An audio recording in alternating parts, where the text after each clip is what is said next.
Hello students, very good morning. All of you warmly welcome in this YouTube channel that has been planned to provide you online classes in English. Students, nowadays we are studying fifth chapter in your of Amingo book, that is Indigo, that is composed by Louis Fisher. Louis Fisher, born in Philadelphia, was a successful journalist. He was a great admirer of Mahatma Gandhi, and he wrote a book on Gandhi titled The Life of Mahatma Gandhi. This extract has been taken from that book. In this chapter, we are getting information regarding the incidents of Mahatma Gandhi's life when or that caused him to resolve to make attempts to Britishers to go outside or Britishers to leave India. This was Champaran episode. In Champaran episode, Champaran Satyagraha, that was the first civil disobedience movement in India, and also that was a turning point in Gandhi's life. Began or rooted in 1916 when Gandhiji had gone to participate in the annual convention of Indian National Congress that was held in December at Lucknow. In this convention, a poor farmer, a poor peasant from Champaran, Rajkumar Shukla, came to meet him and shared the problem of sharecroppers of Champaran to him and requested him to come to Champaran and do something to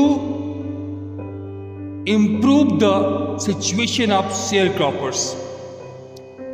After many efforts, after continuous efforts made by Rajkumar Shukla,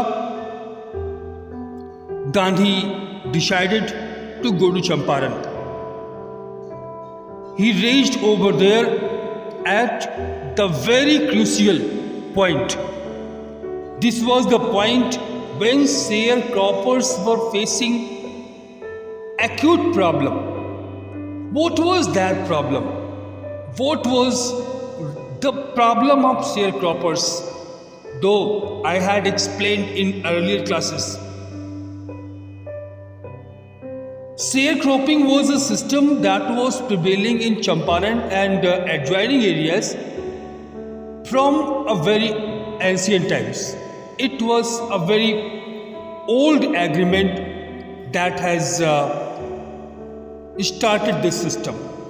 According to the system, the arable lands in Champaran were owned by the British landlords in the form of estates. On those estates, British peasants used to work and perform the cropping, and they were supposed to give rent. What was the rent? In the form of rent, they used to render whole the crop of indigo that they harvest on the 15% of their land holdings. This was prevailing from ancient times. The current problem was that Britishers had come to know about the development of synthetic indigo by Germany, and they had decided that they will not take indigo as the rent, in place of indigo, they want to get the cash money. They want that indigo should be kept to the farmers, and in place of indigo, they should be given to the cash amounts. The farmers who were not familiar with the fact that Germany had developed synthetic fiber, they paid the amount and signed an agreement. But the others who were well familiar about the fact, they refused it. And after that, the others who had already paid, they also decided to refuse the agreement, and they wanted their money back from the Britishers, क्योंकि उन्होंने जो agreement sign किया था वो अज्ञानता में sign किया था. उनको ब्रिटिशर्स ने कोई बताया ही नहीं कि वो लोग क्यों ऐसा कर रहे हैं. सो अब जो ब्रिटिशर्स थे उन्होंने कहा नहीं, वो ऐसा नहीं करेंगे. ये क्रूशियल टाइम था जबकि महात्मा गांधी चंपारण पहुंचे थे. चंपारण में पहुंचकर जो गांधी की अपनी वर्किंग पॉलिसी है, वो बिना किसी फैक्ट्स, बिना किसी एविडेंस के कोई स्टेप नहीं लेते. This is the typical Gandhi's way. So the very first thing that he decided, that was to get information. To get the information, he went to the British Landlords Association's Secretary's office, जहाँ पर कि इन्हें outsider बोल के information देने से मना कर दिया गया. उसके बाद गांधी चंपारण डिस्ट्रिक्ट के ब्रिटिश ऑफिशियल कमिश्नर की ऑफिस में गए. वहाँ से भी इनको बुली किया गया और इनको एडवाइस किया गया कि जो डिवीज़न है, तिरहुत डिवीज़न, उसको छोड़ के चले जाए. उन्होंने एक्सेप्ट नहीं किया. फिर गांधी मोतिहारी गए. मोतिहारी में एक घर में अपना हेडक्वार्टर बना करके he began to continue his investigations. On a report regarding the maltreatment with a peasant in the nearby village, Gandhi was going to visit that peasant, but in the way he was overtaken by the messenger of the police superintendent, जिसने कि उनको एक official notice दिया कि वो जितनी जल्दी हो सके चंपारण छोड़ के चले जाएं. जिसके लिए उन्होंने साफ साफ कह दिया कि वो इस ऑर्डर को ओबे नहीं करेंगे. वो इस ऑर्डर को डिसओबे करेंगे. फिर उन्हें कोर्ट में सम्मन किया गया और अल्टीमेटली इन द कोर्ट हम लोगों ने पढ़ा कि कोर्ट के केस में अल्टीमेटली कुछ हुआ नहीं. Lieutenant governor of the province ने उन्हें एक रिटन कम्युनिकेशन के माध्यम से बताया कि केस जो है ड्रॉप कर लिया गया. आफ्टर दैट हम लोगों ने देखा कि we have seen that sir Edward Gait was the lieutenant governor. उनके साथ गांधी की 4 प्रोट्रैक्टेड इंटरव्यूज हुए और as the result an official commission of inquiry into the indigo share croppers situation was appointed, जिसमें गांधी को पीजेंट्स के सोल रिप्रेजेंटेटिव के रूप में रखा गया. ऑफिशियल इंक्वायरी में बिग प्लांटर्स के against crushing mountain of evidence सामने है and as the result the planters became ready to refund. Now the question was how much they should pay. उनके सामने एक क्वेश्चन था कि आखिर कितना रिफंड की डिमांड की जाएगी। भाई देखिए, हमारे ओपिनियन से तो आपने डिसीटफुल वे में जितना भी अमाउंट लिया है You are supposed to pay back whole amount. यही न्याय कहता है, यही जस्टिस कहती है। लेकिन उस समय की जो स्थिति थी, उस समय की स्थिति के मुताबिक गांधी ने क्या निर्णय किया, that we should get in today's class. So open your book on page number 52. Yes, they thought he would demand repayment in full of the money which they had illegally and deceitfully extorted from the sharecroppers. And according to me, their thinking was proper. Big planters को लगा कि गांधी उस पूरे amount का full refund demand करेंगे जो कि उन लोगों ने उन शेयर क्रॉपर से इलीगली एंड डिसीटफुली एक्सटॉर्ट किया। He asked only 50%। उन्होंने केवल 50% मांगा। There he seemed adamant, writes Reverend J.J. Hodge, a British missionary in Champaran who observed the entire episode at close range. एक ब्रिटिश मिशनरी थे चंपारण में जो कि इस पूरे एपिसोड को बहुत ही नज़दीकी से देख रहे थे। इनका नाम था रेवरेंड J.J. Hodge। वो लिखते हैं कि there he seemed adamant, thinking probably that he would not give way. The representative of the planters offered to refund the extent of 25%.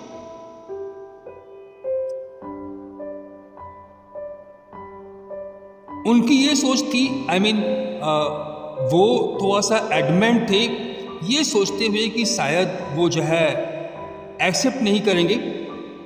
Despite of that, वो 50% के लिए तैयार थे, लेकिन उन्होंने ऑफर किया 25%। बिग प्लांटर्स के रिप्रेजेंटेटिव ने कहा 25% रिफंड हम कर देंगे। And to his amazement mister Gandhi took him at his word. और उन सब को उस समय अमेजमेंट हुआ इस बात से कि मिस्टर गांधी उनके ही वर्ड्स को एक्सेप्ट कर लिया। मिंट गांधी ने एक्सेप्ट कर लिया कि ठीक है, आप 25% रिफंड दे रहे हो, 25% ही सही। दस ब्रेकिंग द डेडलॉक। इस तरीके से उन्होंने गांधी ने उस समय की वहाँ का जो डेडलॉक की पोजीशन थी उसको ब्रेक किया। अब गांधी ने ऐसा क्यों किया, गांधी 25% को एक्सेप्ट क्यों कर लिए, इस पे गांधी का on this matter Gandhi has his own opinions. This settlement was adopted unanimously by the commission.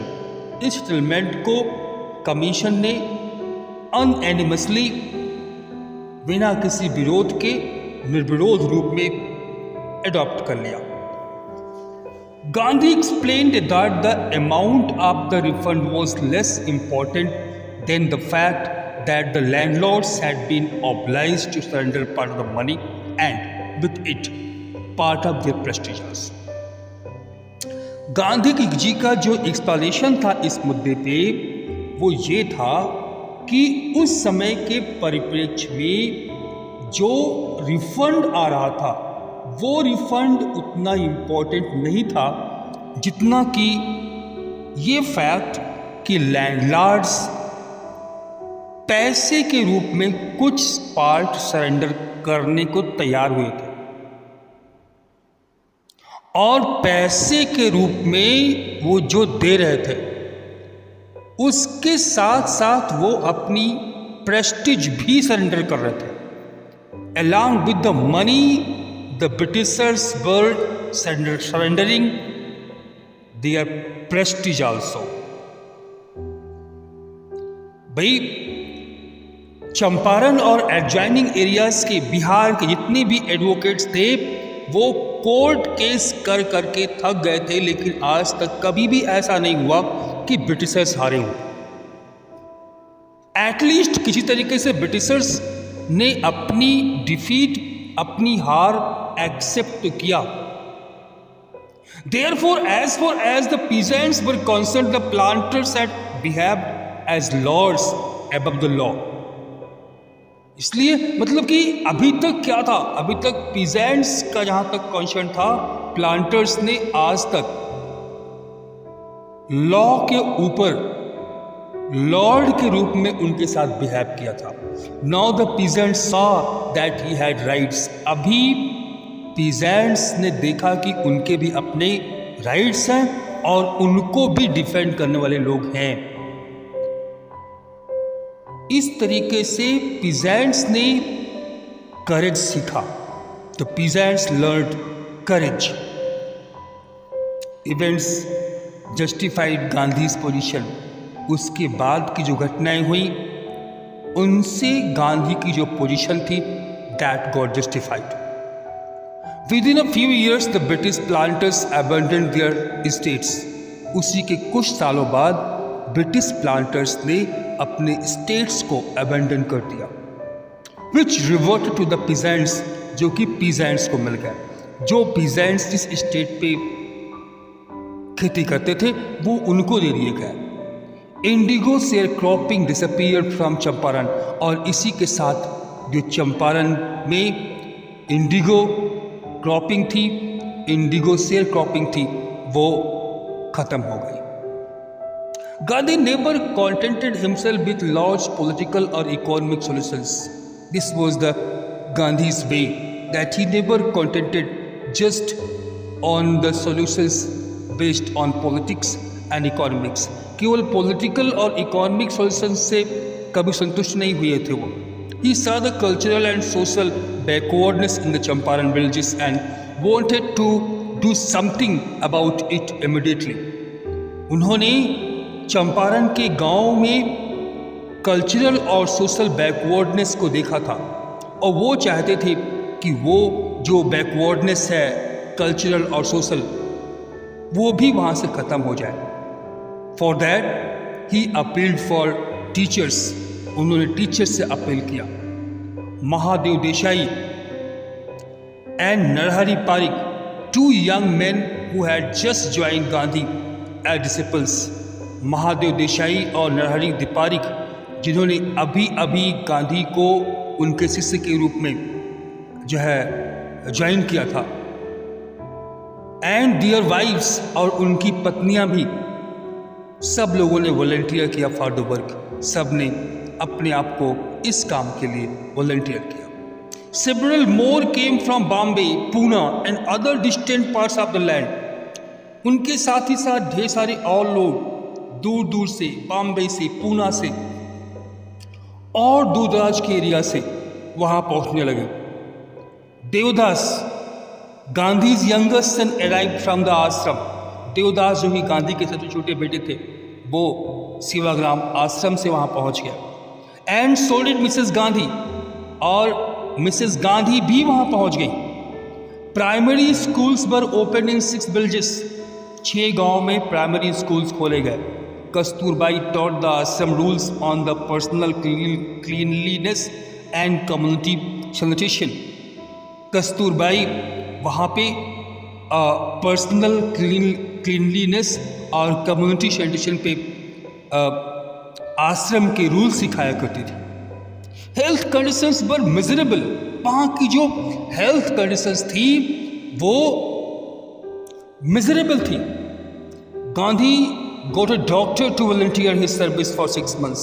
So, improve the health conditions, Gandhi managed to volunteer a doctor for his services for 6 months. 6 महीने के लिए एक doctor को volunteer करने के लिए तैयार कर लिया। वहाँ पे केवल 3 मेडिसिन अवेलेबल थी। Only 3 medicines were available in Champaran in those days. They were castor oil, quinine and sulfur ointment. Anybody who showed a coated tongue was given a dose of castor oil. Anybody with malaria fever received quinine plus castor oil. Anybody with skin eruptions received ointment plus castor oil. ये जो 3 ointment थे, 3 जो medicine available थी, इन्हीं का various combination अलग अलग बीमारियों में यूज़ किया गया।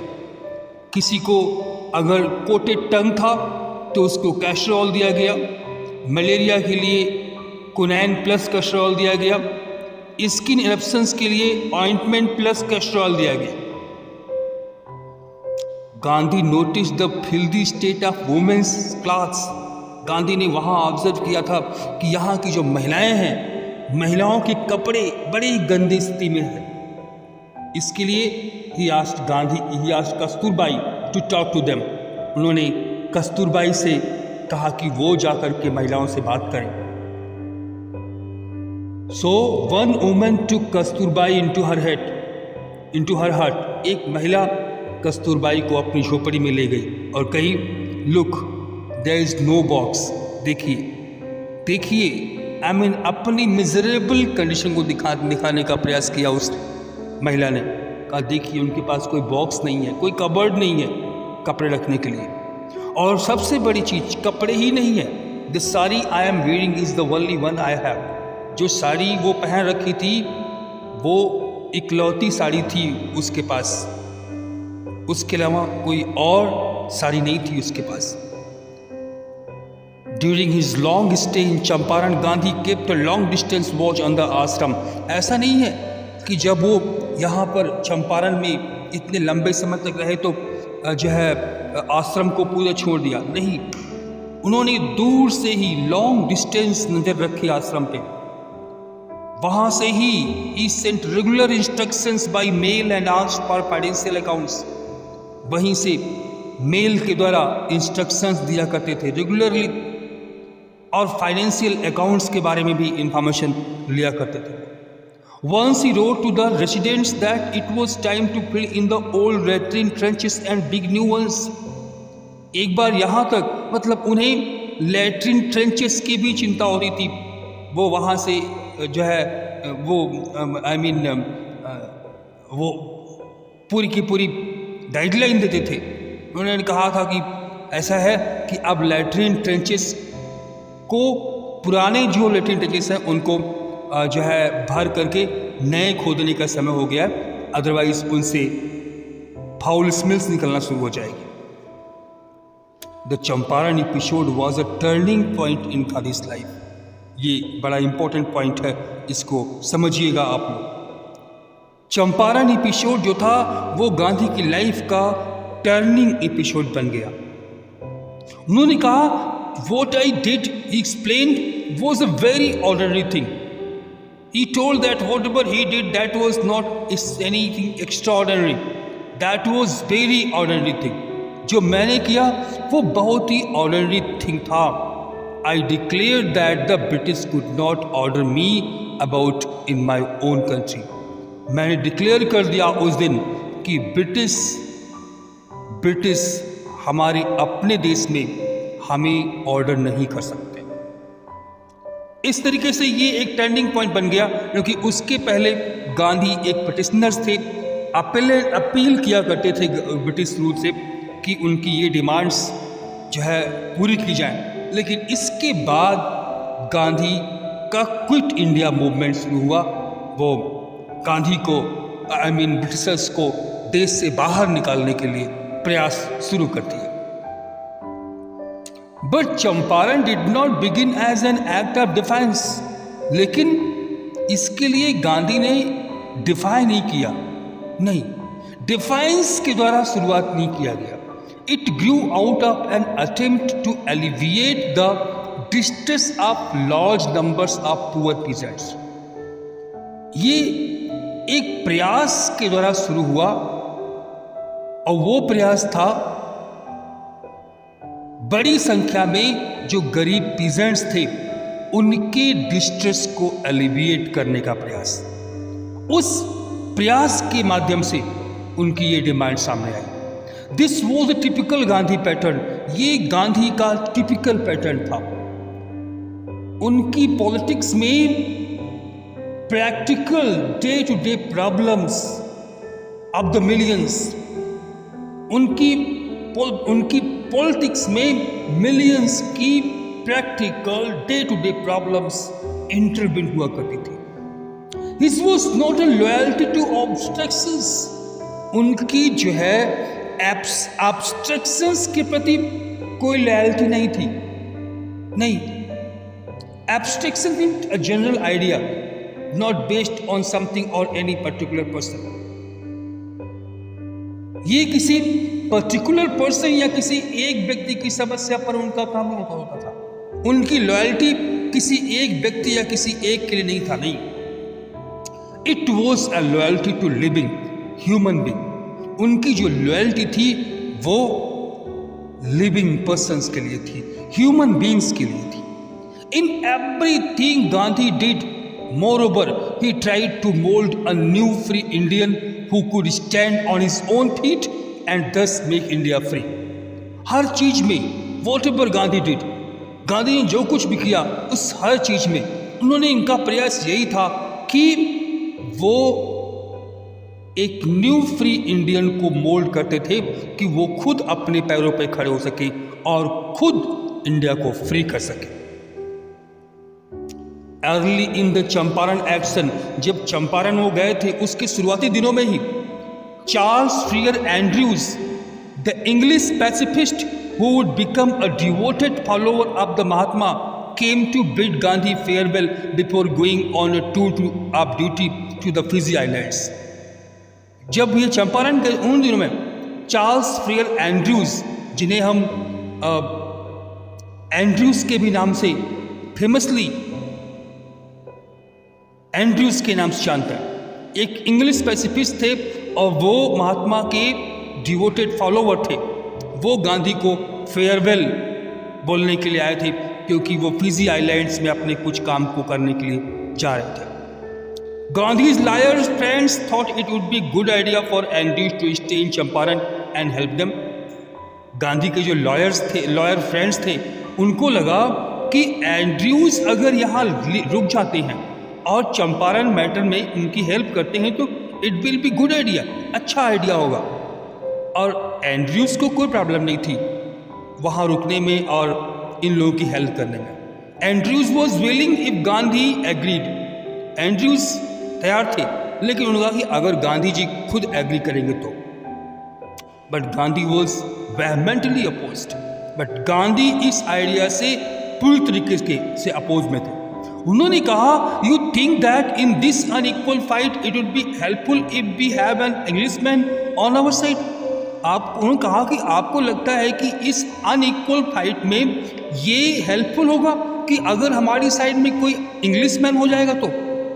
ये this shows the weakness of your heart, ये आपके हार्ट की वीकनेस को शो करता है। द कॉज इज जस्ट, भाई आप जिस काम के लिए लड़ रहे हो वो कॉज जस्ट है and you must rely upon yourself to win the battle. और किसी भी बैटल को जीतने के लिए आपको अपने ऊपर ट्रस्ट होना चाहिए, अपने ऊपर रिलायंस होना चाहिए। You should not seek a prop in mister Andrews.